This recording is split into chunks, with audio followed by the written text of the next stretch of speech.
All right, so we're going to move into our next school for the day, Middle College High School. Great to have you all here today, both here and over Zoom. So just to give a quick rundown, we're going to start with the Public Education Department's evaluation. Then we're going to move into item number 2, which is tribal consultation. We may have somebody from the Dene Department of Education with us, either in person or online, as well as any other families or students who are impacted by your school, to give them a chance to share. And then we'll move into school comments. You'll have 30 minutes, including visual aids. If there's any, I don't know if you all have anything there, but if there's a way, Missy, do you already have things that you need to tee up? Okay, great. And then we'll move into PEC questions and then a final vote. So with that, yeah, it's recorded. Let's move into Dr. Russell or Ms. Chavez for the evaluation. Great, thank you, Chair Brower. Welcome, Middle College. Good morning. I'm actually not going to give the evaluation. I'm going to turn it over to a staff person who has had the opportunity to visit the school in the past couple years.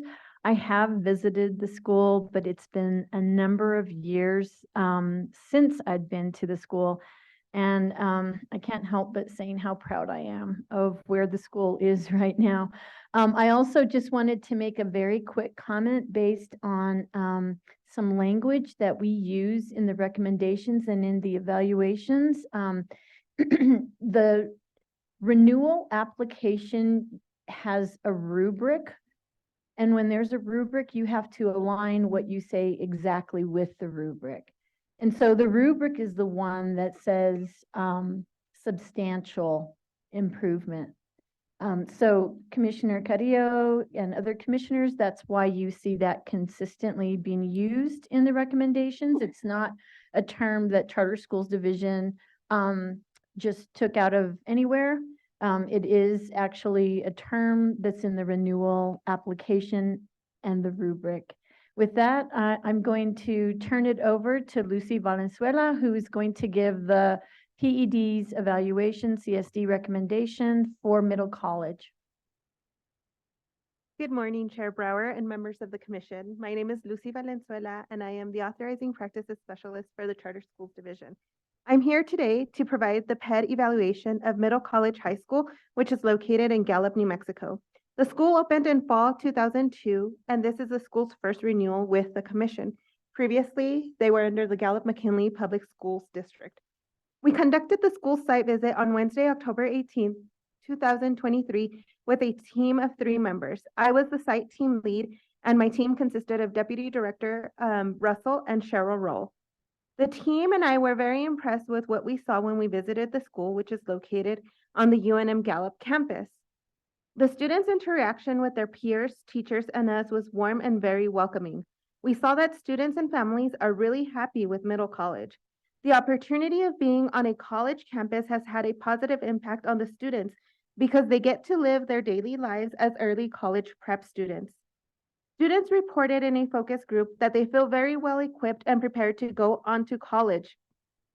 Post-secondary enrollment and retention data rates are for students who persist into the second semester of college demonstrate the school's success. During the contract term, the percentages of graduates enrolling in college and persisting for more than a semester were 79%, 81%, 81%, and 90% for years 1 through 4, respectively. The school's main focus is to provide high-quality instruction to all students through both college preparatory courses and dual credit college classes, with the aim of seniors graduating with an associate's degree. After graduating Middle College, many students go on to Ivy League universities and other prestigious post-secondary institutions. Students enroll in study skills classes, a weekly seminar exploring college and career options, and are supported with 480 minutes of tutoring per week. Students receive assistance in applying for financial aid, and some graduates receive full ride scholarships. The school also offers FAFSA nights, which provides information and support to students and their families about how to apply for financial aid. The Charter Schools Division recommends a 5-year renewal with no conditions for Middle College. This recommendation is based on, first, the record of the school's performance over the course of the contract term, Second, the school's renewal application with ratings based on a rubric. And third, adult actions to improve outcomes as verified by the CSD at the visit. Also, for the last 2 years, Middle College has been designated as a spotlight school through the New Mexico Vistas, meaning they rank in the top 25% of all New Mexico public schools. As well, their most recent graduation rates for the cohort year of 2021, school-wide graduation rate was 93%, which exceeded both the district, Gallup-McKinley schools of 77%, and the statewide average, which was also 77%. Graduation rates for all subgroups exceeded district and state rates as well, with a graduation rate for both English learners and students with disabilities at 95%, and the rate for Native American students, 86%.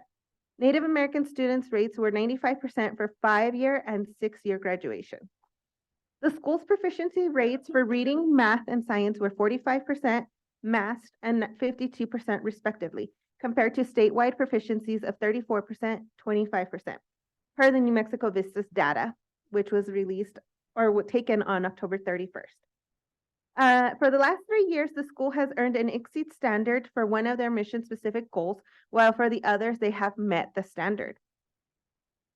In the course of 4 years, middle school has met most areas of their performance framework. In the 2022-2023 school year, they met standards on all but 2 indicators. Indicator 2B, because for fiscal year 22 audit reflected 1 new unmodified material weakness, and on indicator 3C, late governing body notification. They have had no repeated working to meet or does not meet standard ratings during this contract term.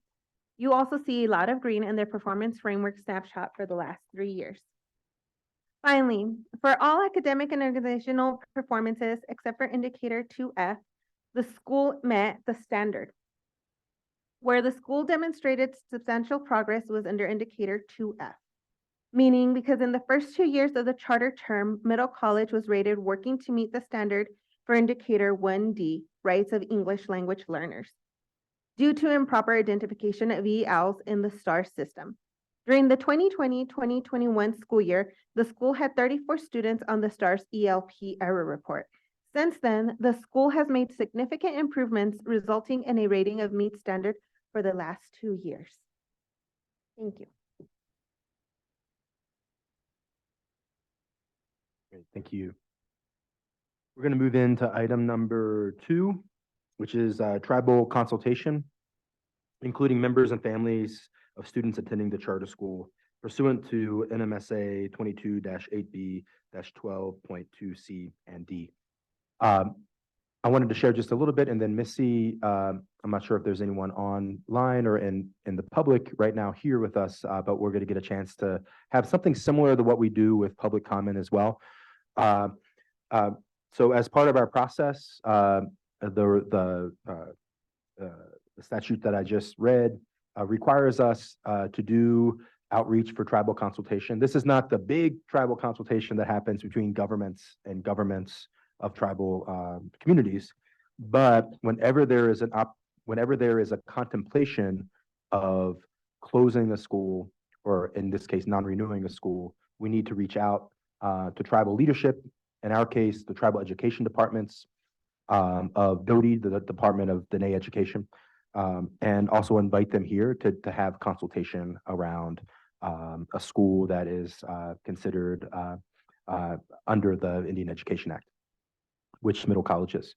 So over a couple weeks ago, I reached out to the Department of Dene Education. I know that Director Chavez also reached out to the staff there as well, to not just invite them here to this space, but also to provide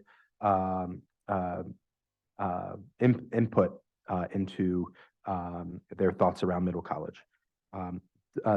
DOTI did say that they were going to have a person here, either in person or online, so I want to make sure that we have space for them. But I just did want to share that we have been in communication and made that invite to come here. Director Chavez, I know that you reached out and you did talk to some folks. Did you want to share the general overview of that conversation with DOTI? Absolutely. Chair Brower, commissioners, when I knew that we had 3 schools that were considered tribally impacted. With the Navajo Nation, I began reaching out to the Department of Dene Education and had a Zoom meeting with them on October 27th.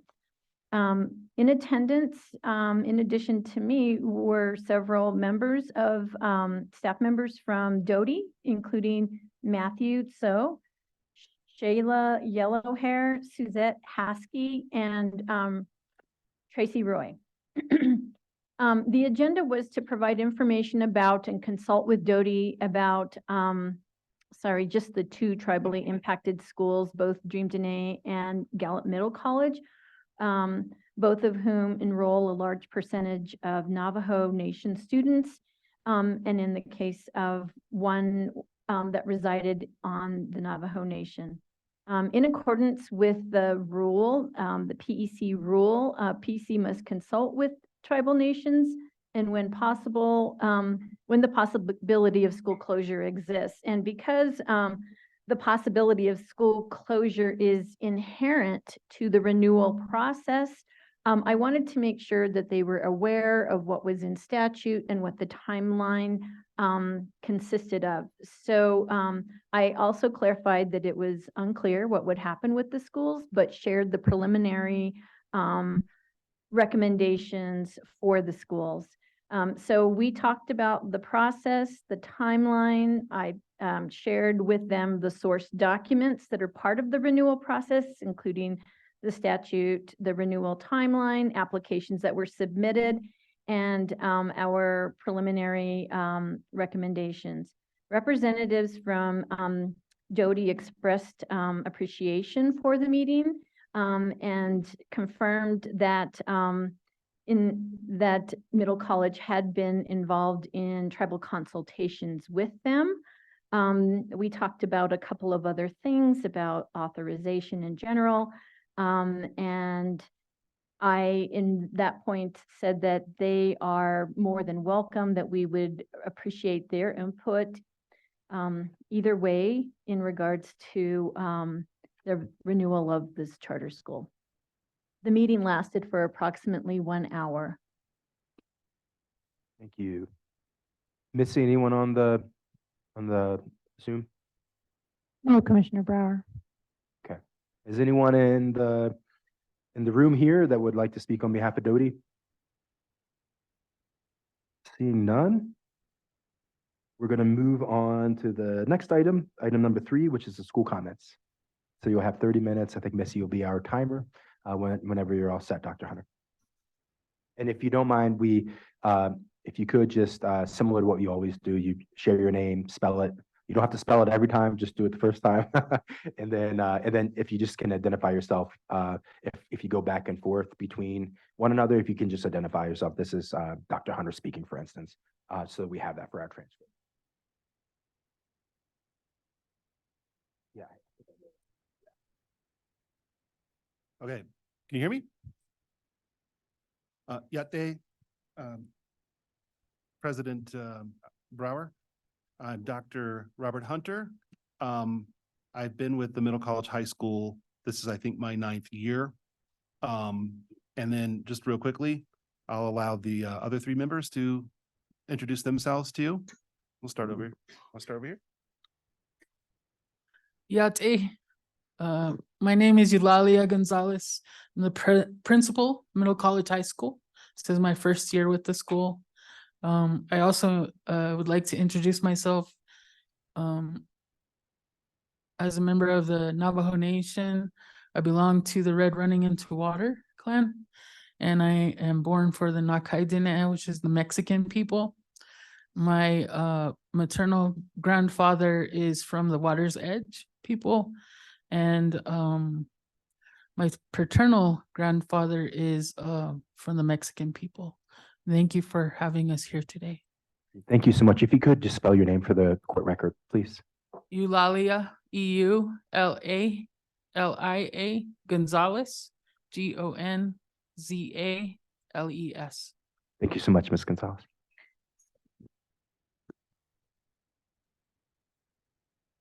Good morning. I am Lisa Bracken, Governing Board President. Spelling is Lisa. Bracken is Bracken. I have been involved with Middle College High School since 2007, 2008 with my children. I was a very involved parent and later sat on the board. I've had 5 children graduate from Middle College, all with their associate's degree in college at the same time as their high school diploma. And I now have my first grandchild in the program who's set to graduate with her degree, as well as getting into furthering her goals and expectations of her degrees in college. So thank you.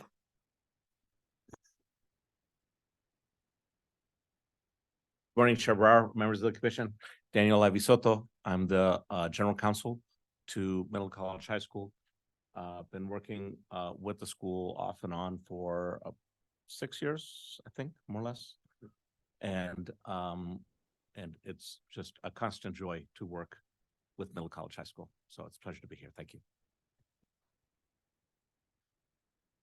Is it possible that I can share my screen?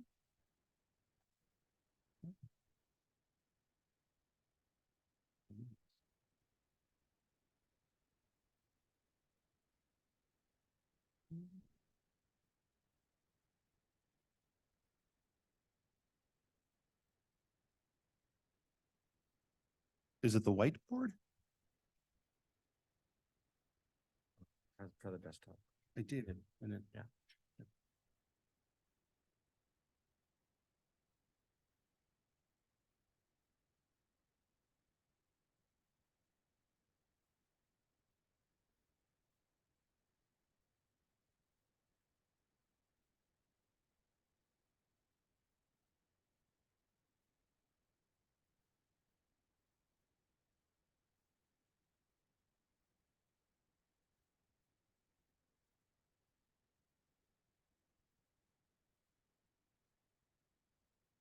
If Oh, I it's can chat- share the screen if you need me to. Okay, I'll go share. Just let me know when to move slides.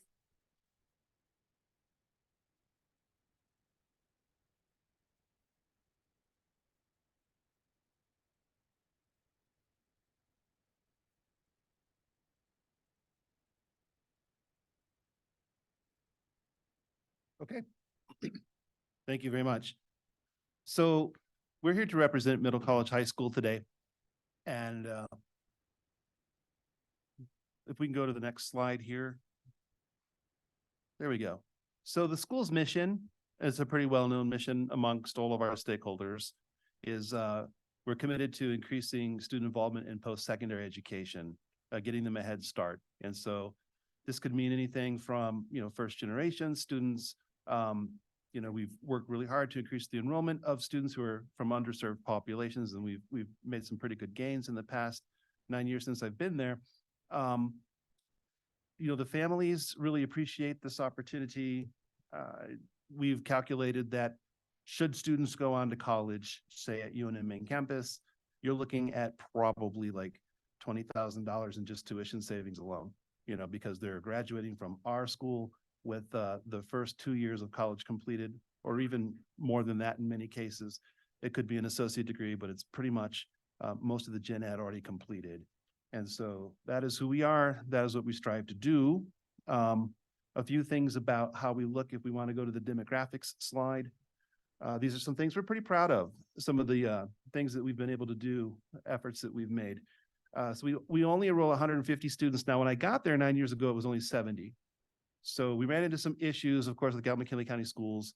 They didn't want us to increase enrollment. So we had a pretty public, nasty battle with them 5 years ago.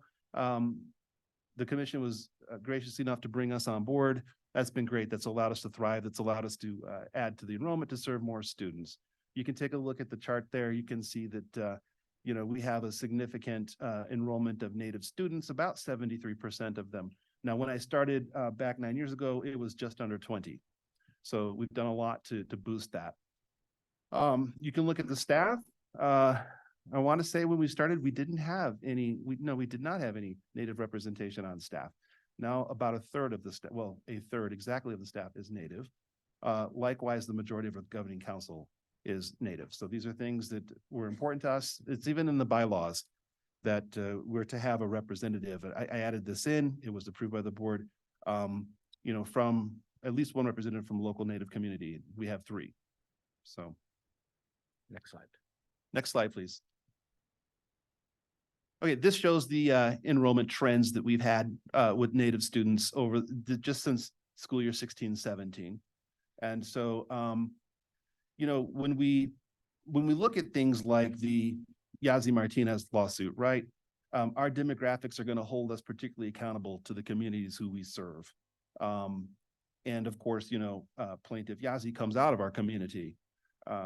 We tried to address the enrollment inequities that we had early on through enrollment practices, but you can't really do that through your lottery system. We were told we couldn't do it because New Mexico incredulously is not an affirmative action state, which is kind of crazy for a minority majority state. It would require constitutional change. Nonetheless, we decided, there had to be a way we could do it. And so it came down to us having to go out to the local chapter houses, the ones nearest to where we're located, letting them know about us, sneaking out applications and distributing them, getting stuff in the newspapers. I always made sure if they did a local story that we had a student from the community telling about their experience and some of their accomplishments, and making sure that they talked about, you coach them a little bit ahead of time, what did Middle College provide you the opportunity to do? And so that's really worked well. So we had to do it a lot through strategic recruitment. And I think it paid off very well. So you can see those enrollment numbers. We move to the next slide. I'm really proud of our mission goals. These just made a lot of good sense to us in terms of how do we measure if what we say we're doing is actually what we are doing, right? And so that was taking a look at, well, we expect students will get some college credit attainment, based upon the cohort of entry. So if they're there for a year, we're expecting they'll get at least 3 college credits. If they're there for a couple of years, we're looking at like 9 credits and all the way up to 36, which was a really high bar we set for ourselves. And this past graduating class was the first one that had been with us for actually 4 years, because at first we were just 10 through 12. So, but we recognize that by and large students do pretty well with that. The second goal is the one that I think is the most telling. And that is, we understand that students are going to, they're going to matriculate into college, a lot of them. If we've done our job well, we've prepared them for that transition, then we expect that that's what's going to happen. But we also recognize that a lot of times the students will go to college, and then after that first semester, they return home, right? And so we said, look, let's build a goal where we track our graduates, but let's wait, until after they've completed a semester away. We can follow up with them in February, find out where they are, keep a master list of all this, code how we know where they are, whether it's transcript requests from those institutions. We could actually log into the UNM system and look them up by student number, find out if they're enrolled. So if they're in UNM, that's easy. Then it's phone calls home, things like that, talking with parents, and coding if it was a parent contact, and this is how we got that information. So that's a goal that was really important to us, because it would really speak to whether or not they received what it was that we, in our contract with the family said we were going to provide. So we can move on to the next slide and look at some of the data. You can click it again, the progress on our cohort credit attainment. And so you can see it here. What we had done with this particular one, we wanted to align it to some of the national statistics on early college high schools. I'm not sure if you're aware, I think a couple of you were speaking of this earlier.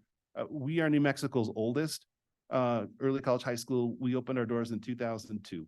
And so our model's been copied many times. I think there are now about 24 early college high schools across the state. But what we did is we took a look, and you can see for the very first year, we were able to track students who'd been with us for 4 full years. And so the idea was, if the national average of a student attending an early college high school is that 78% of them will matriculate, right, into college. And I guess, let me see here. That's going to be the second goal. I'm getting ahead of myself. But if we look here, you can see in the key, the number of credits that we had set up for our students to achieve, depending upon how many years they've been with us. And so we did have one particular cohort that met that goal twice and twice did not. All the rest of them that are up there have exceeded that each and every year. So what that said to us is, while 36 credits by the time, they've completed 4 years is, it's a pretty lofty goal. And it far exceeds the national goal. So we thought we probably, when we get to contract negotiations, want to talk about aligning this a little bit better so that we are better able to make sure all cohorts get through with solid credit attainment numbers. And if we go to the next slide, this is where I was getting ahead of myself. You can take a look at how we've tracked our students since the graduating class of 2017. You're not going to have 2023 up there yet because they haven't been away for more than a semester. Yeah. So this is where the goal is at least 78%, but we've added an extra challenge, to ourselves, which is, we know nationally 78% of graduates from an early college high school will matriculate to college. Doesn't mean they retain, doesn't mean they're still there. So our numbers are matriculation and retention. And so there was a year in 2019 where, every year we've passed, the national statistic, but we also set for ourselves, well, let's bump it up to 80% to exceed our goal, and we have done that in 5 of the past 6 years since we've been tracking this. There's the 1 year we didn't. We did beat the national average, but we didn't meet the one for exceeding the goal. So this is fun. This is a lot of fun to keep our post-secondary tracking sheet and see where everybody's at. This is how we know things like we've got a lot of students that matriculate to the main campus, but we have several graduates like from last year who've gone further from home. We have one who's at Stanford now, another that's at Yale. So we're really proud of those students, and they're both from Navajo Nation. Okay, next slide. So here we just figured we could do some comparative analysis of how we look with respect to the, local cohort, which would be the Gallup schools. And so I remember when Dr. Russell came out to our visit, and we were really shocked by the attendance rate, looking at 33%. So but lo and behold, that's what it said online. So she dug it up and she said, okay, this is what they call regular attendance. In other words, these are students who have missed fewer than 10 days of school. Okay. And so we looked at the district and saw 33%, and then we've got 96% of our students who have been absent from school fewer than 10 days. And then we look at the comparative graduation rates. And so we put the most current data we have. The state, the district are pretty much neck and neck. It looks like with graduation, I don't have the state up there, but here we are also at, I think, 95% graduation rate. So, and this has been, and this is one of our lower years at 95, this past one. I don't know that we've been much lower than that in recent years. So we move on to the next one. Okay. Yeah, this was something we did brand new this year. We're not the only early college high school that's on the UNM campus. The district decided in its attempt to put us out of business, to non-renew, which is when we hopped over to the state, that they were going to replicate what we do. So they're co-located. And they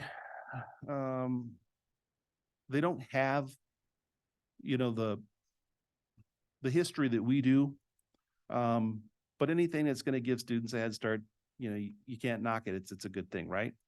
So what we did was UNM put out its spreadsheet of students who are on academic probation, which is to say that they have a GPA that's lower than 2.0. And so we took a look at it, and we were able to disaggregate the data. We were able to find out, like, how do our students compare with the other early college that's on the campus. And so what we did is we converted it into percentages. They have a bigger enrollment actually than we have. So, you know, you couldn't just do the raw numbers. You had to take a look at how many students are on probation on this list divided by the number of students who are totally enrolled in each of the programs. And so, and we use this with our students as well. When we bring them in for orientation, we want to show them, you know, look, you've got some conditions when you enroll here in terms of having to do tutor time. It's supervised tutoring, because for every hour you sit in a college class, you're going to do 2.5 hours of work outside of that class in study. And so tutor time is something that helps to form a good habit of study. And so we're going to continue with this condition, and it looks like it pays off, you know. So we have fewer than 8% of the students that hit that list at lower than a 2.0 college GPA. The local district has almost double that number. We still think that's too high, so we're working on it. There's much that we've been doing with students, and in the way that now we are doing equitable grading practices and conferencing with parents, the principal, the teachers, and having solution-oriented conversations. You know, it's not about, oh, well, here are some of the deficiencies we're seeing with your particular student. It's more like, okay, teachers, show up to these meetings and let's have some talk about what we can do that the students can demonstrate that they, or what are some areas that maybe they still need to demonstrate in. Let's identify those and let us, the teachers, provide some type of alternative. So we've been working very hard to keep that looking the way that it does. And I think we've got a final slide before we stand for any types of questions. Yeah. So when we look at the middle college, high school, I have to say, like, I've been in education for 26 years. The 9 years that I've spent here have been the best, you know, because it's really a place where you don't have to push with 10 tons of force to get an ounce of movement, right? We have, we meet regularly, the faculty and staff. People have good ideas. Why don't we try this? We look at it, we figure out how to implement, but we do have a high quality faculty. We're talking about, we also have a good relationship, you know, with UNM. Many of their professors offer the courses our students take. You know, we do weekly professional development. We've done it on cultural responsiveness, equitable grading practices. So we really also have a faculty that almost all of them are able to and do also teach college in their respective disciplines. And so I myself even teach a course for UNM. You know, our principal teaches a course, our counselor teaches a course for UNM that provides psychology credit. So we all still have a foot in the classrooms, which is a great thing to do. The days when I teach are the days that go the fastest, actually. And so given our size, you know, we are small enough. We have this post-secondary focus. And I think that the individualized attention we're able to give to students is a big advantage. And then the community partnerships. So our students, they do job shadowing, typically in their senior year. They also participate in service learning, where they do 30 hours of volunteer community focused types of service. And we we work with places like the local hospital, some of the law firms, some of them work at the radio station.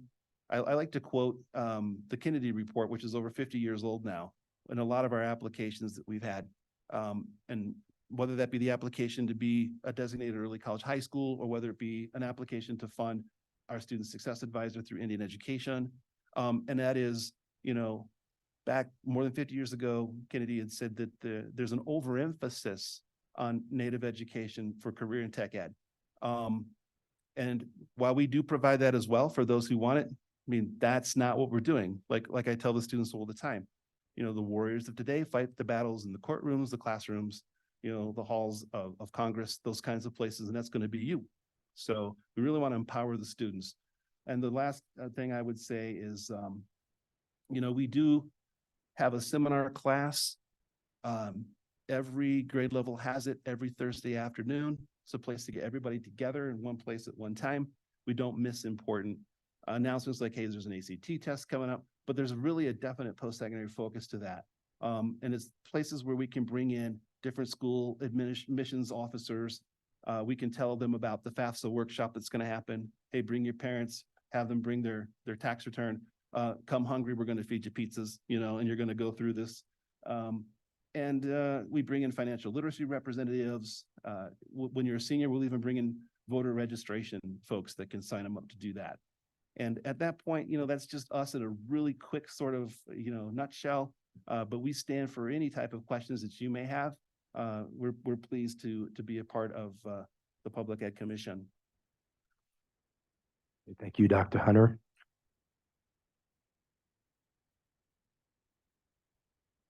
So now we're going to move into item number 4, which is public comment.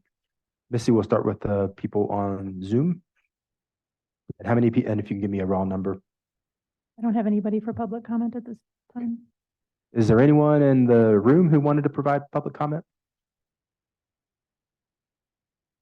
All right. Well, with that, we'll move into item number 5, which is PEC questions. Commissioner Beck, Vice Chair Burt, Beck, and Gibson.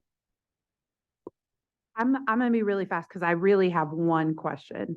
How do we get more kids in your school? We actually have a school that's getting built Okay. adjacent to the UNM campus. And at that point, we can up the enrollment as many as 50 students, but we intentionally don't want to grow too large. I know, I just want as many of those kids in that community in your school that possibly can. That's literally my only question. I is agree. Get more, keep going, keep doing what you're doing, and thank you for being there. Just to, I don't know if this is something maybe Ms. Bracken might appreciate, but do you have any intention on moving elsewhere or going anywhere anytime soon? Or Expand- yeah, for you, are you going to continue leading this school for a while? Is that like your vision? I would like to. Good. Yes. All right. That's all I'm asking, because I'm like, I would love for you to stay there. I'm so glad you're there to start in the process, learning and growing. And that's why I said, just for Ms. Bracken, might feel some good, like, yeah, keep me that, But I once again, just having good leadership at a school, the vision that you have is important. And the strides that you've made in the past 9 years, but especially these last 5 as we're looking, during a time where a lot of schools are using the challenges that communities have faced to show why it's not doing well. I mean, didn't have to worry about that with you guys, and you guys have continued to grow and excel. So congratulations, and keep going, stay. I'm so glad you're there. Now you have your first year gonna go under your belt, and keep going and continue building at the school. And like I just said, I hope more kids have access to you in the I'd future. say, full disclosure, I've poached a lot of good people from a lot of places around the state. I've known Ms. Gonzalez for probably 20 years, and there's not a stronger student advocate. And so, been trying to get her for a few years, and now we have her. That's awesome. Well, and I'm never one to be against poaching. I mean, you got to do what you got to do, provide the best, and they'll come to you. So I once again, sign of a good leader. Commissioner Beck, then Commissioner Gibson. Thank you. Congratulations on great school and some great numbers. That's really, really impressive. I really appreciated your historical perspective with your kids and now grandchild, which that's really impressive. So that's great. And best of luck to you. It's really enjoyable to hear the success of the school. I think Commissioner Carrillo is probably going to discuss some academics that I don't need to discuss a little bit that we talked about out there. But I had a question, and I think it was on your final letter from us, and on the financial side, it was kind of unusual where you had in fiscal year 21, the all other function code expenses was 173,000, and then the next year it went up to $1,115,000. Yeah, I'm gonna see her again, I know. I saw that, the direct instruction decreased. I saw the student support decrease, so it's probably just an accounting function, there. So, welcome again. You, Commissioner Beck. It's just the kind of thing I do. And then I also saw, that the operational, from the CSD report, the operational cash balance decreased significantly, even though it's still very large Mhm. and strong. I just kind of wanted to see if that was kind of a weird accounting function. Yes. Thank you. Yes, Chair Bauer and Commissioner Beck and the rest of the PEC commissioners. My name is Katie Rarick, Katie-Rarick. I'm the business manager for Middle College High School. So both of those issues were caused by the same expense. The school is entering into a lease purchase agreement, and they put down about $200,000 in FY 21 and an additional almost $1 million in FY 22 for the building, for architecture and land and different surveys that had to be done to see if the site was okay to build on. So and this is then- the new site that you were discussing just before? Yes, so Gotcha. this is Thank the you. new site. So both of those, the expenses went up and the revenue went down for that reason. Yep. Thank you. Commissioner Gibson, then Commissioner Creo. So thanks, once again. When do you anticipate being? I would love to be in that building in the fall. Latest update is they're just about finished with the utilities. They had to do a lot of groundwork. They had to build it up about 11 feet to get it, out of an area that might flood. And then after building it, then you start the excavation and then you put in all the mechanical systems and things. And so we are at the final stretch of getting those connected now. They've been laying electric and water lines and sewage and everything down. So what's your anticipated enrollment projection when you get into the new build? We want to grow slowly, Right. and we want to get up to 200, which I think is as much as we dare go, because we don't want to lose that feel of the individualized service that we provide to students. So right now at 150, going up to 200 would still be a substantial increase in the number of students who we can provide these opportunities for. Right. Now, I remember from your initial renewal, and there were a couple of I think the classrooms or the building didn't have occupancy because it was part of UNM. And I know that I thought you were able to kind of play with numbers because some kids weren't always on campus. So I don't know if that's something that you. No, that's a good point, right? So our occupancy allows us, I think, 158. Right. And so we intend to we'll get a better occupancy rate once we get into the new Right. building. So, and I did notice in part of your narrative, you're still sticking with a 25-to-1 student teacher ratio, or? That's the intention, yeah. So as we grow, we would, increase in staff too, so we can maintain that level of service to students. Right, okay. So, once again, this was a very unique situation and an unfortunate situation, because there were concerns about what the school looked like in terms of the community that they were housed in, but the school district didn't allow them to grow. And it's one of probably the negatives of the sibling preference, because you allow sibling preference, so then you don't necessarily get diversity.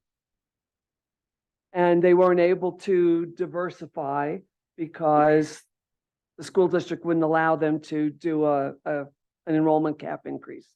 So they were kind of like stymied. So I appreciate the increase in your community, in serving your community, and I'm just happy. Thank you. Really, So are it was a unfortunate and challenging situation that, you know, a school district would try to eat their own. And that's exactly what they tried to do. And it was just sad. It was really sad. So I'm glad you're recognizing that there's other opportunities, but I'm also glad that the numbers look like they do in comparison. So thank you for everything that you do. Thank you, Commissioner Gibson. Senator. And first of all, if I may, and I appreciate the courtesy, I'm not here in my legislative capacity. Counselor or Mr. Avisoto works perfectly fine. But I did want to follow up on what Commissioner Gibson was just saying. You know, when this school was locally chartered until 5 years ago, and when we came before this commission, the question was, are you running from or are you running to? And we made the case that we were really trying to run to being able to fulfill our mission within the community. And this commission trusted us in terms of what we thought we could do. And I think for the presentation and for the site visit, you see that we've really actually been able to fully embrace our mission within the community because of that. And thank you very much. Commissioner Creo. Thank you. This is Commissioner Carrillo. And so this is your first contract renewal with us, is that correct? Okay. Just wanted to get clarity there. Agree completely with what Commissioner Gibson was saying. It's like, and also Commissioner Burt, more. Just we want more opportunity for more kids. And I completely understand and support the idea of capping it at 200 once you have a new building, so you can better maintain kind of the fidelity to what you're doing. Very impressed by the change in demographics over the years, knowing who you want to represent, where you want to have a lot of success. And so you have a lot of growth and diversity on staff and everything else. I'll ask that later on the math thing. So there's another school that's coming before us this week. I don't want to name them because they'll come up later, but they saw a deficiency. And it was something that I even brought up to them one time, just casually, and I went to an event. And I'm so impressed with them because they saw it, they addressed it, just head on. They knew it's where they were lacking. And so my understanding is you did pretty much the same thing relative to math. You want to tell us more about that? Because that's an area I see where I know you're not where you want to be on math, and I know it's something you're working on. If you could tell us more about that. Yeah, that's right. Well, I guess the short answer is that we've replaced the math teacher. You know, we looked at the data and we got to the point of it's always been a struggle. Like even when I came on very early, we had some misalignment we discovered with counting an intermediate algebra course that the college taught as an algebra 2. Then the students would sit down at the time it was Park, and they would take it and they weren't prepared. And so we said, look, this is clearly not the right alignment. So let us take a look at college algebra and what do they teach there. And so you hire well, you rely on the expertise of the people you bring on board. And so bringing people on who can teach at the college level as well has been very helpful. And getting that alignment done, that helped a bit. But it is difficult, to tell you the truth, you know, to get good quality teachers sometimes. We don't have vacancies very often. But gone are the days when people used to call us like, you know, every couple of weeks, do you have an opening? We never did, right? Now, when we happen upon one, they're hard to find, you know, it's really tough. And so we had acquired somebody that, you know, we had looked to hold pretty good promise, and didn't really work out, wasn't really strong in terms of being there for the students.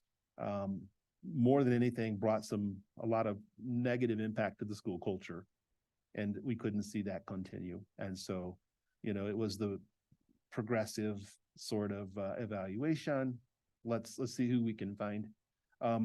We do have somebody we've brought on board. We have very good hopes for, who's been doing a really good job. I happen to know, I talked to some students who had this instructor before coming to our school, one of whom is now at Yale, studying engineering. What do you think of this teacher? Oh yeah, that's a great teacher,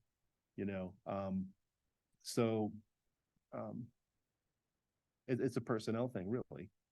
And when you're a small school and you have a staff of 9 people, it's really important. You've got to have everybody who believes in the mission and who's going to do what they can. And so, I mean, there's no other way to really say it other than we had to replace somebody. Well, I mean, I respect that you saw what was going on, you saw the need for decisive action. And I can only hope that someday, I don't know if all of you read what came out of Secretary Romero's office over the weekend in the paper. I'm impressed. I mean, the first time I met him, but it's like the ability to take decisive actions. Like, look, it's like on the district level, he's telling people, you're failing and we're going to replace you because you're not doing a good job. Whether it's a super and the super not replacing principals or teachers, there's got to be some accountability in New Mexico and on every level. And I was very impressed with that release from the Secretary's office and his planning. So that was the question. That was what Commissioner Beck was referring to.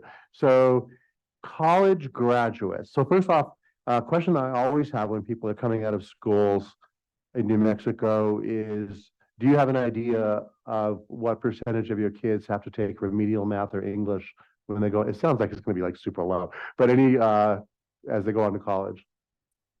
Exactly right. And even the HED has taken a look at some of what's happening, and they've determined that it's nice to have students who are graduating, from a high school who are not in need of remediation.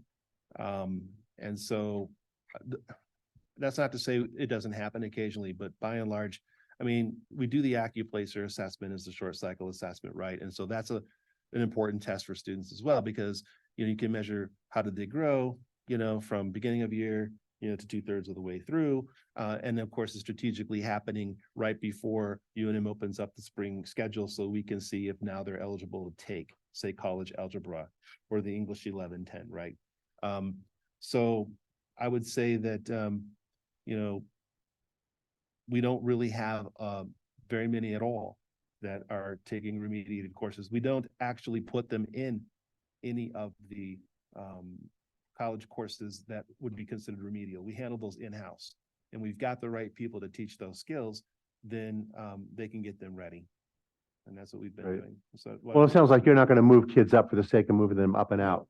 You're going to make sure they're prepared for what's next. Right. Because that's part of your mission. So even though we've got that credit attainment goal right in the mission, we recognize that we're not in the business of setting up a student for failure, right? I mean, if the teacher doesn't give us the recommendation, if the teacher recommends, I don't think they should go up to the college course yet. And if the AccuPlacer suggests that they're not quite there, then we won't put them up. That's huge. Thanks for that kind of attention to the kids, because we know that when kids have to do remedial, typically they drop out of college by the end of the second year, because now you've turned them into 6-year college students, and it's just doesn't do anybody any favors. Have you been able to track what number of your kids see through their college education and graduate from college? So only anecdotally, really. Uh-huh.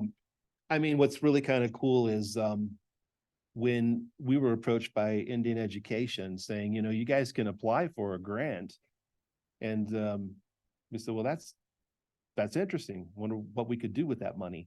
And so we found out about this during pandemic. And so I started thinking, well, maybe we could bring on a position that would be where the person would be dedicated to working with the students, getting them involved in college off-campus summer programs, right? Things like that. Making sure that they're not, no stone is unturned when it comes to looking for scholarships and things like that for students that have a lot of need financially. And so we were allowed to add a position called Student Success Advisor, which I think Bernalillo was doing. And we said, well, let's do it. And so what did we do to fill that position? Well, we went to one of our own graduates and said, okay, you graduated, you went to main campus for 2 years and got your bachelor's degree. Then you went off and, you were teaching English in Korea. Why don't you come home, right? Work for us. And so we brought her on, and she's at present wrapping up her master's in counseling and is slated to join our counseling department, as well as to teach some, college success or student success courses and things like that. So we've done a lot of growing our own, even internally, and this is a young lady up from Tohatchee on Navajo Nation who's now with us as a full-time staff member. So we've even looked at things like that, so anecdotally, we know a lot of our students succeed and they're off in the community. And it's kind of cool. We had Thanksgiving break not long ago, and it was a busy week for us right before the break started. But of course, the colleges across the country were on break, most of them, and they were coming back, to visit. And you're able to ask, what are you doing now? And oh, I'm finishing up here. So other than that, we don't have a data point for it, but just it's good. It's good to have those kinds of meetings with our former students. I understand. That's terrific. Will they come back to visit? That's a great sign. They want to come see you and say, hey, look what I'm up to. So I wrote down this thing here. And this really goes in line with what Commissioner Burt was saying. I just wrote down early on in reading things, relative to other schools with predominantly Native populations, what do you attribute your success? I'd like to have our principal speak a little bit to this too. I've got responses too. I feel like I've been hogging the mic, but we brought her on for a purpose, and we didn't just bring her on just because it's someone I knew. We brought her on in the prior year to contract with the school and to do some very specific targeted professional development about how to grade for equity and do some things like that. And so, Ms. Gonzalez, are you okay with being on the spot here? Sure. Okay. When your boss asks you if you're okay with it, you always say yes. It's been a great experience working with Dr. Hunter and the team, and I believe that our mission is saving lives, and that we are called to show outrageous love to our students. And that means when they're successful. It also means when they're struggling. It also means that we set aside our ambitions, desires, our goals, and we ask our students, what do you want? And we ask our families, what do you want? So I think it's being able to walk in love and empathy, and also to honor who our students are and where they come from and what's important to them. So a lot of the grading practices that we've been doing some review of and revision of has to do with equity, in the sense that marginalized students are often graded for behavior related actions, right? So Lali, you didn't turn in this litany of assignments. Well, I was home doing chores and watching my younger brothers and sisters and taking care of my sick grandparent. We really challenge our staff to think about who our students are individually, and also to think about how do we know that they've learned what we've taught them. And that sometimes is a stretch for educators, because we like to get in our routines of, well, you gotta turn in this assignment and you gotta do 100 math problems. Well, how can I get this student to demonstrate that they understand the concept and the content in a way that is an honor of them, right? And their lives and where they come from. So it's been a stretch for our staff a little bit, but we continue to consistently work on that.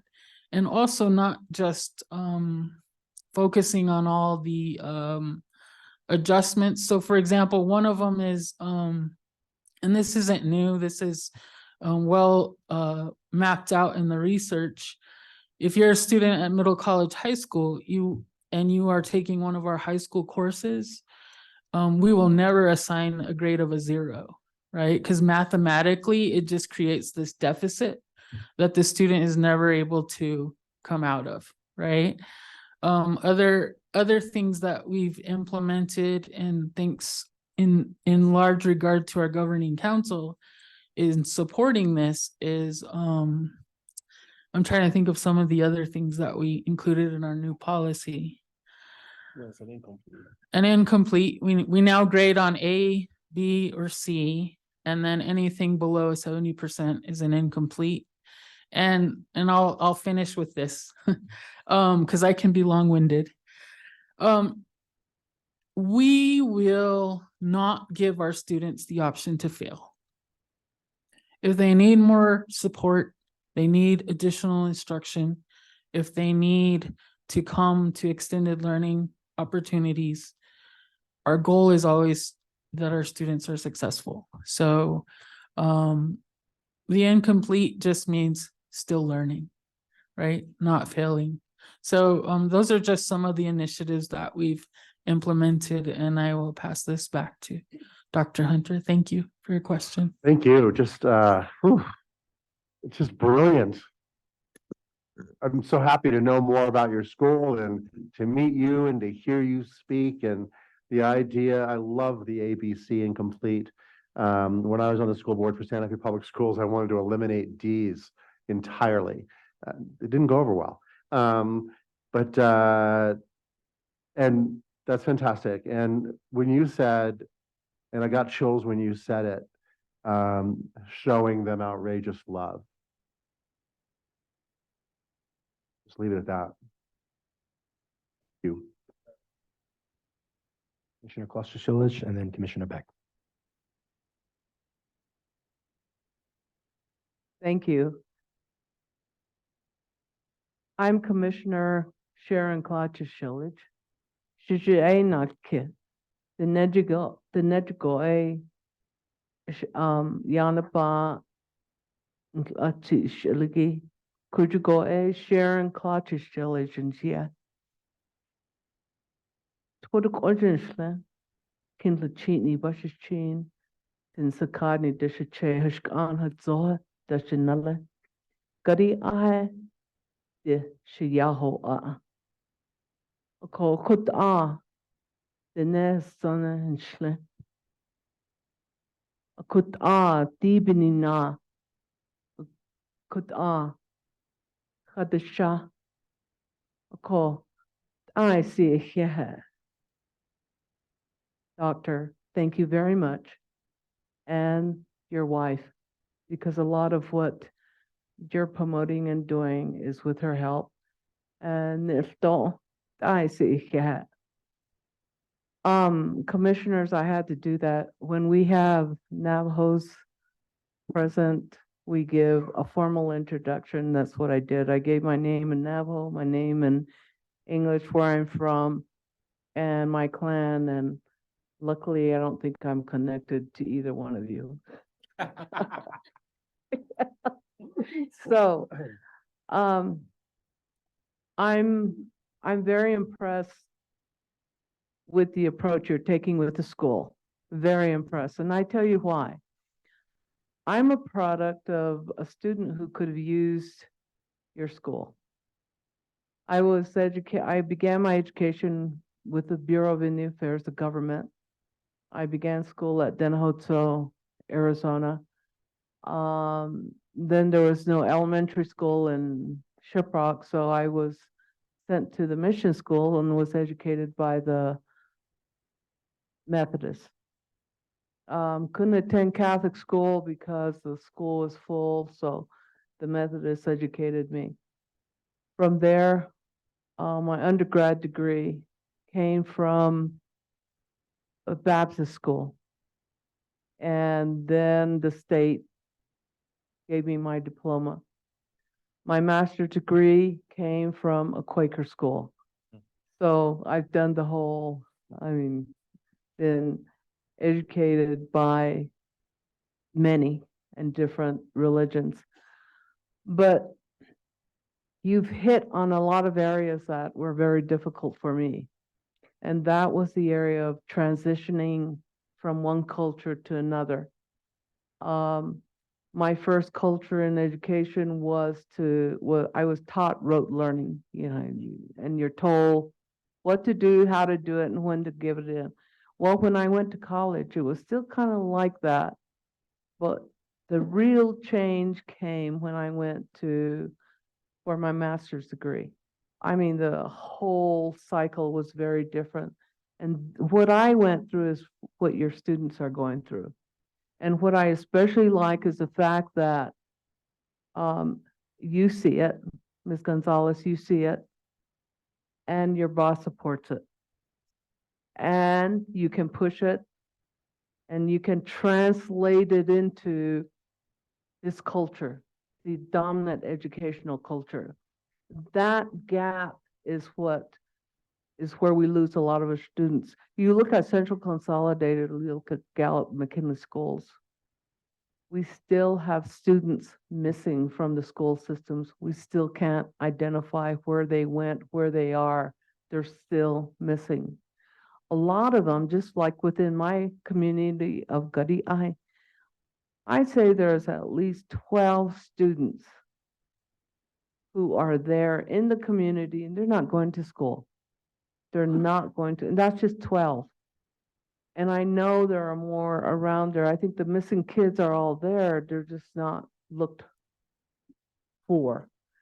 So in looking at all of this and looking at your curriculum, I am so happy to hear that you do not socially promote.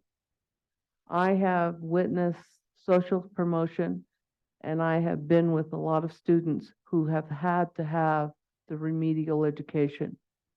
And a lot of them were in college and had no idea what they were looking at, couldn't express themselves writing, couldn't read very well. Math was terrible. So I look at that, and it isn't that they aren't capable. That connection was not made. And I hear that's what you're doing. You're making the connection. And I think that above all is going to be your success. The beginning, I hear it now. That success is growing.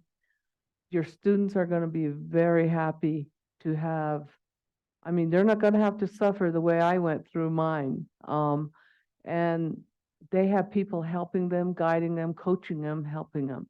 And I think that's commendable. And that has it's a lot to be said. Your school is going to be as good as your leadership. So to me, this is very revealing of your leadership.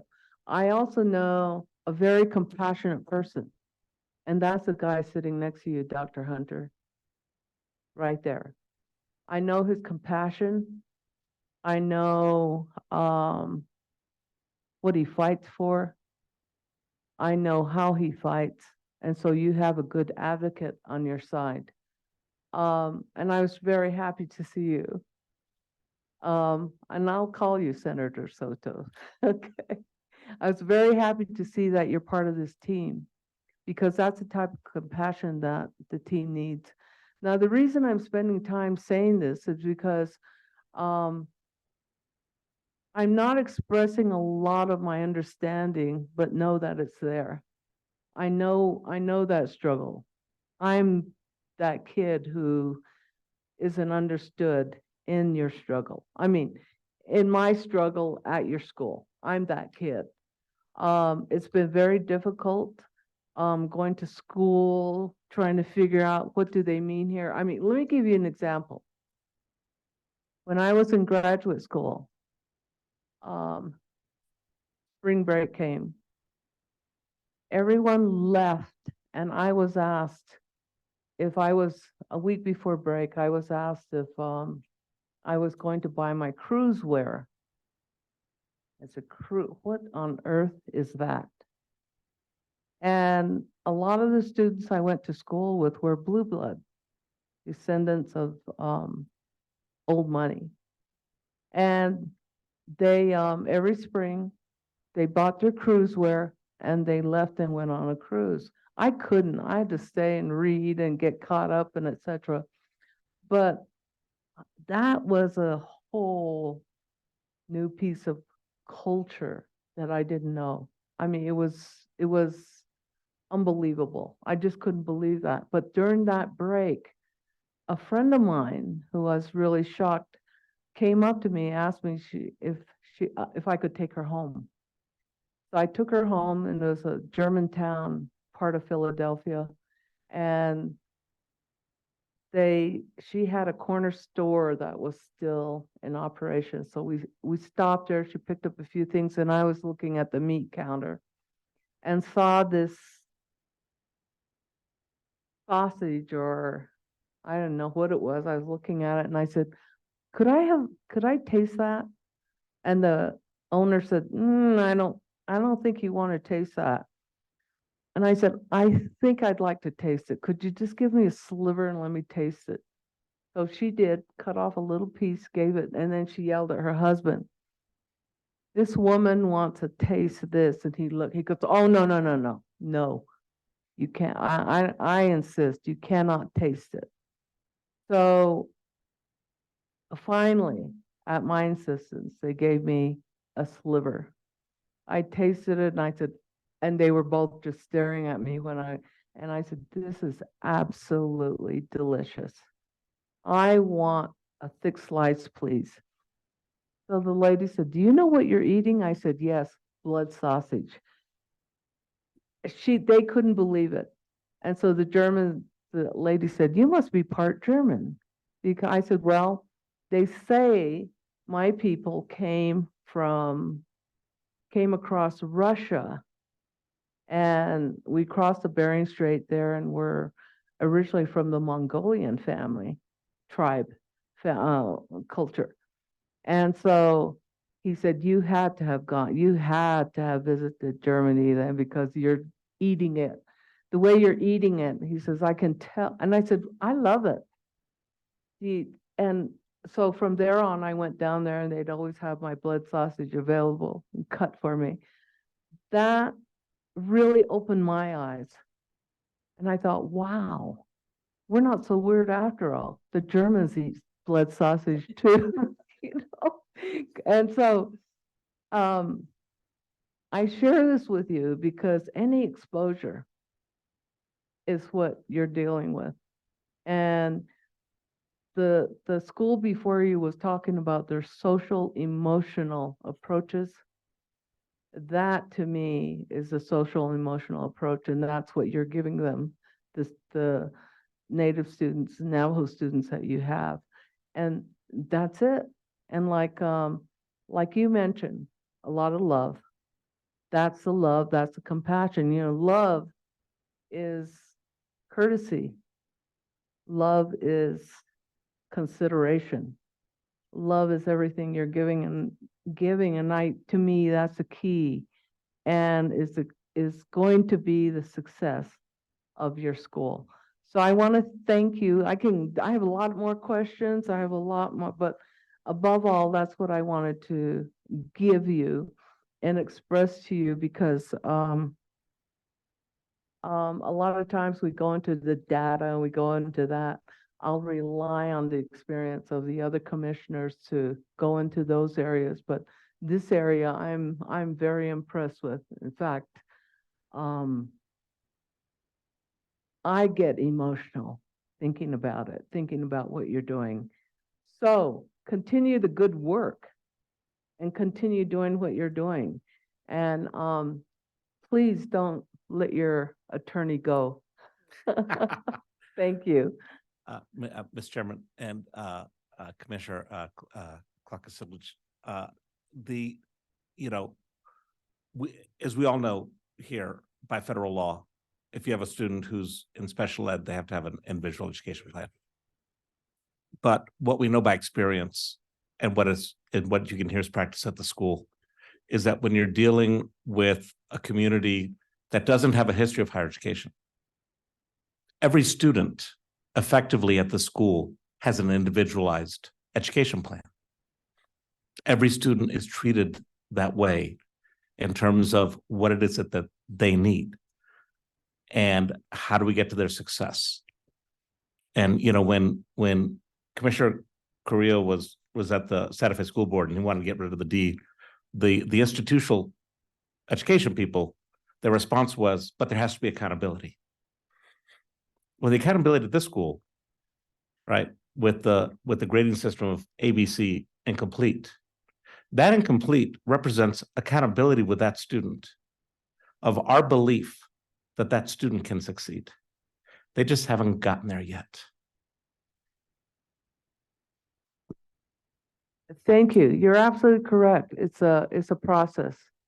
And the evolution, we're at a different place evolution-wise. I listen to all these other schools. They are advantaged. I listened to the charter schools before and all. I mean, you can talk data, you can talk all these percentages, but we're getting there. You're getting there. And you're absolutely correct about that. When I was a special ed teacher, I had a student, I was teaching at Cibola High School, and I had a student enroll in my class because he needed remedial education in reading. I mean, I was so impressed with this guy on him. He was a huge football player, and that did wonders for my class. I mean, he got my class to sign up to basketball, and they were able to take stats and all. I mean, they were so impressed with him. Their behaviors changed when this guy came to class. So it isn't just, the Navajo population, it's across the board. But we're not where a lot of these other schools are, charter schools. And to me, charter schooling is the answer to a lot of what we're going through in public schools. And so I love it. I love that it's a mirror that the public schools have to look at. They see something else when they look in the mirror and looking at charter schools. So thank you. Commissioner Beck. Number one, I wanted to say, Ms. Gonzalez, that was a beautiful answer. It gave me a little bit of emotion too. I think it's wonderful. Speaking of stats, on one of your slides, the academic probation, where you were, I think, 7.9, the other schools, early college were 15.1. Is that for your students or once they graduate? Our students presently. Your students presently. So I was an international baccalaureate teacher at Sandia High School, which I'm going to say the counselor, since he doesn't want to be known as senator here, since the counselor fully supported our school, which was wonderful, Sandia High School. But we had a diploma program, and we got students into the diploma program that weren't quite prepared for the rigor of what the diploma, some students barely had written essays, things like that. And to try to get them ready for the diploma test, in 19 months, it took some real challenges. You're 9 through 12, and you're getting these massive success rates and success rates in the college. I would assume you get students in there that are somewhat academically challenged when you get them. Just from an educational standpoint, for me to learn, how do you get them up to speed so fast? Quick, just a quick response to the counselor brought up the idea that helps me understand it, where you kind of basically consider every one of your students having an IEP. So it's individualized, as you said, instruction, but there's got to be more to it than that to get them up to speed. Yeah, it's a lot. It was interesting to me, my first or second year there, one of the veterans on the UNM faculty had pulled me aside and said, I can always tell which ones are your students. He says, they're always, the 3 or 4 top in my class and the 3 or 4 bottom. He said, you don't really have much middle ground. He said, but one thing I've noticed is that if they're coming from your program, they're going to get through because the way that you support them, and you take the time to work with them, because I'm not too worried about it. He says, I know I'll see that growth, throughout the semester. And so a lot of it really is, I think, having the dedicated 480 minutes every week of tutor time. We'll even do things when we bring a new group of students in for new student orientation. Their families will be there too. Feed breakfast. We'll talk about how the school operates, and then we'll strategically bring back a graduate to talk about, here are some things for you new students and families to be aware of. Maybe when we were there, we grumbled a little bit about having to do that much tutor time. But, now that I'm off, on the 4-year campus, I'm watching, other students that are in my residence hall, getting placed on probation or, failing out of school because they didn't learn how to study. So, but, going to middle college, one thing that, I want to tell you all as new students is that, it was just something that was a habit that we learned. It was something we were required to do. And so I know what it takes to find a quiet spot to go and study. I know what I have to do. I learned how to do college is basically what they'll tell you. And so it's good to hear those kinds of things. And I think that, we're not really doing our job if we're not teaching them how to learn to do college. And so that's why we have the goals that we have, to see if we're tracking correctly. Excellent, thank you. And mirroring Commissioner Carrillo's position, I like that when you see a deficiency or something going awry, you take direct action. That only benefits the kids and the community. Thank you. Commissioner Carrillo. I'll defer to Commissioner Kloster-Silich. I move. Before you do that, I'd like to say something before you make yeah. Thank you. Sorry, I didn't know that's where we were headed. I thought that's where we're headed. Sorry, that's why. Okay. Sorry. All right. I'm gonna make us spend at least another 5 minutes. That's cool. Whatever. As long as there's time for lunch, you know me. Yeah. Thank you so much to the team for coming today. I just have a few kind of questions and then some thoughts around like potential next steps for sure.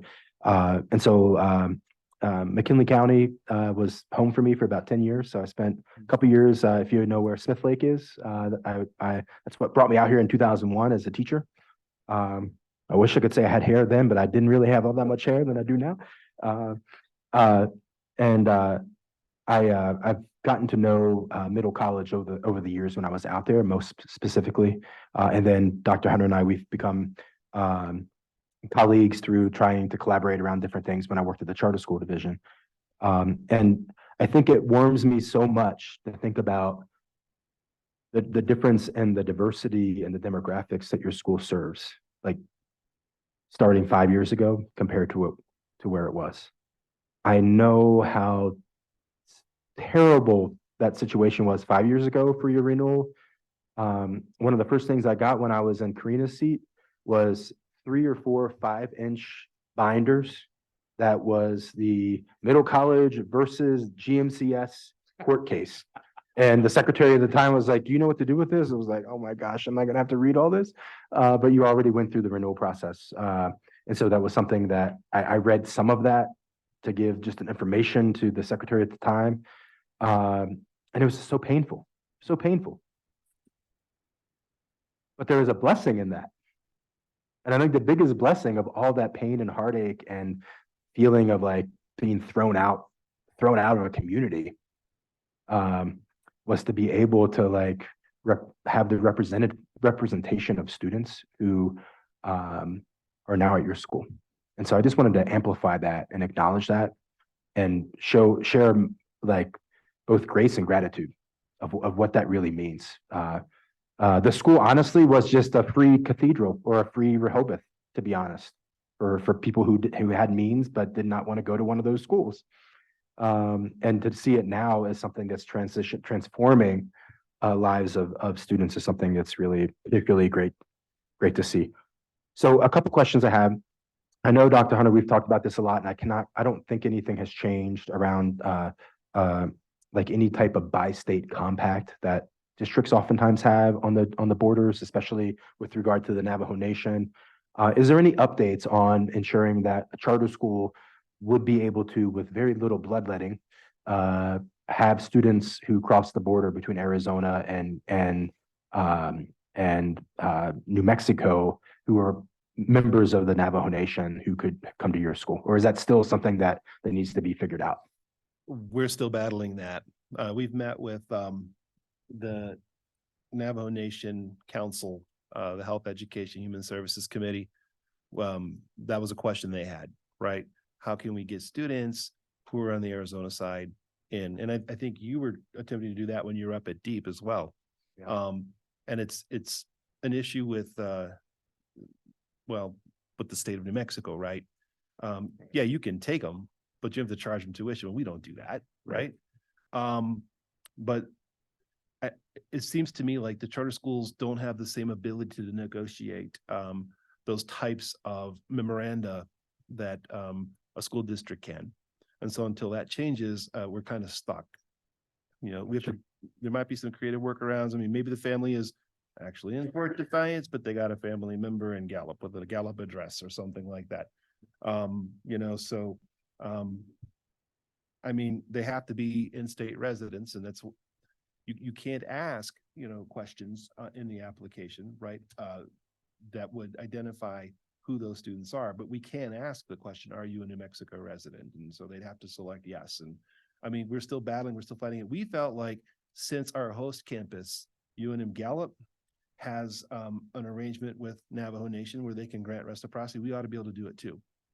Right. But New Mexico hasn't enabled us to do it.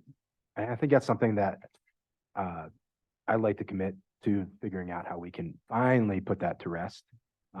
Where if LEAs can do this, you are an LEA. And so we ought to be able to do that too.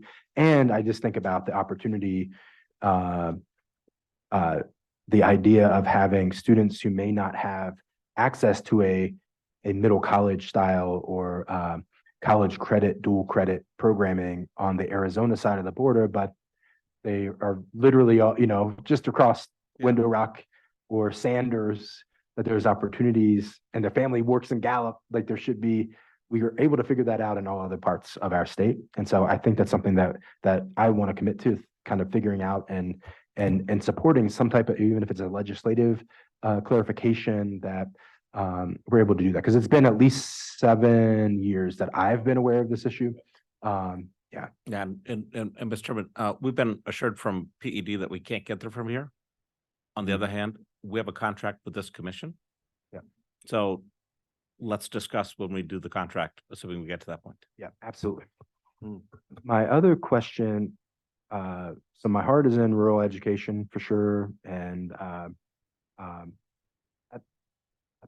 going to ask a question, and it's not to like say you're not doing enough or find an issue, but I know that just given where you're sitting in Gallup, a little bit easier to recruit students from Gallup or from Tohatchee, maybe a little bit south and you know, Chickasaw community chapters, but where does the majority of the students go, and what's the furthest distant student that comes to you like to go to middle college? This is a good question. So we've got some students that come all the way from Pine Hill. We have some that come from Pinedale, which you would know being out Smith Lake Way. You know, Zuni, a number that come up from Zuni. We've got some that come from Nashchitty. So we cover a huge geographic area. Iambato out east. And the real challenge with that is that the prior Gallup McKinley County School Superintendent didn't like it, but read the statute to say that, you know, he had to provide transportation to charters, right? And at the time, we were investigating if this is something we could do because it would increase. I mean, it's a lot to ask a family that lives in a very rural location to have to provide transportation to the student to the campus each day. That's costly. And so, of course, Gal McKinley has a superintendent that, as soon as he came in, decided that there wouldn't be transportation for any charter schools. There wouldn't be food service for any charter schools. We were able to figure out food service by collaborating with some other charters and bringing it in. Okay. We've been trying to do transportation. I mean, there have been lawsuits that parents have filed against Scout McKinley on account of this. But, you know, we're still, no pun intended, spinning our wheels on this one, you know. We're feeding students, right? Breakfast and lunch and snacks and things like that, but we still don't have to and from transportation. So what we've been doing in the interim, because we think we'll probably get it next year in collaboration with Hojo Academy, right? That's how we did food service. I mean, we work smarter, not harder. Let's get the leaders together, figure out what we can do, right? And so this has been something we've been pushing for a long time, as you know. Yeah, we would just, yeah, so we do have a Gallup Express, Ashwee Transit for those coming up from Zuni, Navajo Transit for those who need it. So we buy those bus passes and we pay for those. So the students at least have that opportunity to find a stop and to come on in. Because there is a bus stop right there on the UNM campus. And so, and we especially are buying lots of passes for Ashwee, you know, but it's not, it works okay. The ideal will be once we have our own to and from. And so that's in the works. We're hoping will happen this coming school year. Great. Thank you so much. And so I'm not trying to get into like how you should run your school or give you goals, but I do think that the next step in equity for you all, in my mind, I think about how do we get students who are furthest away from opportunity in Crown Point or in Navajo, New Mexico. I know you have students in Tohatchee, but Limpatado is a whole other ballgame, but I just think about that's all in the same district. And how do we figure out, without giving you like an answer, like I have all kinds of things in my head, but like, how do we get more of our young people in those further out communities engaged with you all? And whether that is thinking about satellite offices at your, at NTU or in the Crown Point area, which is about an hour and 10 minutes away from where the campus is right now. But kind of thinking boldly around that. And I think with that, I know that you want to grow slow. And I think that's the prerogative of the school, and it's smart and it's good. But I also think there's like that healthy pressure of thinking about how do we grow in a way that really is going to do that next phase of like that really bold and outrageous things you did with getting the diversity of your school right now. And so that's where my mind is. I think that's a next phase that could really transform what it means to have a middle college for all in McKinley County. And you're getting there. The last thing I'll plug, I know Mr. Paul isn't in here right now, but that CSP grant, I hope that that's something that you all are thinking about. Yes. And I think there's opportunities for us to think big around how that could maybe support and level setting some opportunities so that you can reach all students within the McKinley County area. Thank you. Yeah. Commissioner Klosterich? I'd like to add to your conversation. Broaden that base. An area to consider would be radio. I spend a lot of time at the agency meetings explaining what charter schools are. I mean, a lot of people don't know what charter schools are.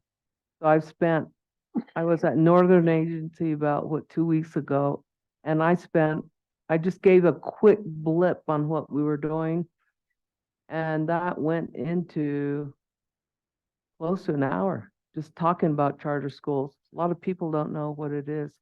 Eastern Agency, I'm going to do the same thing the next meeting, but the interest is there, and maybe even just an ad in the paper would help. And I think that's probably a way, because everyone reads the Navajo Times, everyone listens to KTNN, and I think that would be a good way to start. So a suggestion. Okay. Yeah. Anyhow, moving on, The floor is yours. I move that the Public Education Commission approve the renewal application for Middle College High School for a 5-year term, 2024 through 2029, without condition. Second. Okay, we have a second. Let's move into discussion of the motion. Any discussion about the motion in particular? Seeing none, let's move into a roll call vote. Vice Chair Burt? Commissioner Quashishillich, Yes. Commissioner Gibson, Yes. Commissioner Ingham, My pleasure to say yes. Commissioner Taylor. I'm gonna skip over him. Vice Chair Burt, yes. Commissioner Manus, Yes. Chair Brower, Yes. Commissioner Creo, Yes. and Commissioner Beck. Yes. That passes 8-0 approved. Congratulations. Thank you all for the conversation and the vote of confidence. If I could just make an observation, we've sat here for the last hour saying we want to grow slow, and what we've heard consistently from the commission is you want us to franchise. But